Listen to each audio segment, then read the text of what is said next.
My name is Eli Retschlag, and I'm the Magician. This is Presses. The Presses deck of playing cards was released by Ellusionist and is a 60s Mad Men era inspired deck. The front of the box says, Presses, quality playing cards. The box is designed to look old, worn and vintage, and a cool feature is that the deck actually says that it's copyrighted in 1962. The sides read, the highest standard of excellence, and deal yourself a winning hand.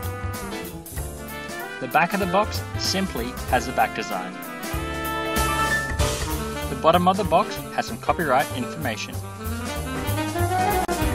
The top says, the American Original, and has no seal. Upon opening the deck, the flap has some copyright information and says, fun to use. The back design is quite simple. It is a nice green colour with a slight tinge of blue, and is filled with little white dots. It reads Presses at either end, and is enclosed by a thin black line. The simple design reflects the era of the deck, and the thin borders make it great for flourishes. The Ace of Spades is quite simple, but also very nice, showing a cityscape inside the centre pip. The number cards are completely custom. The pips are smaller and slightly wider than usual, and has a nice serif font. The red cards are also more of a brownish orange colour, which adds to the vintage look of the deck.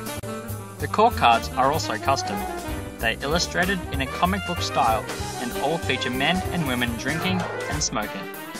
The people are all facing the same direction, but are also missing pips in either corner, like a standard court card would actually have. They look great, and they tie in really well with the theme of the deck.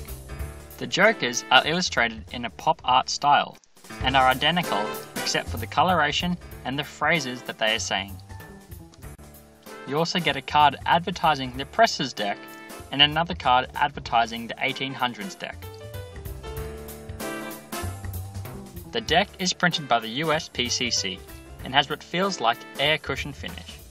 I found the deck to be very slippery at first, but it clumped after a few hours, which would also be due to the humidity at the moment.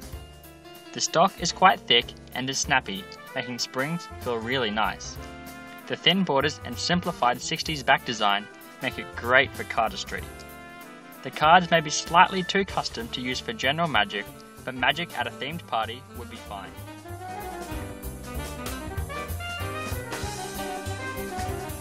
In summary, I would recommend this deck if you're a collector or magician, but especially the cardist. The deck has a very retro vintage feel, which is a cool concept. The cards handle very well and look great in flourishes. They aren't that rare, but it's still a unique deck to add to the collection. Overall, a nice deck. All cards are supplied and are available at theflush.com.au. Thanks for watching, and don't forget to subscribe.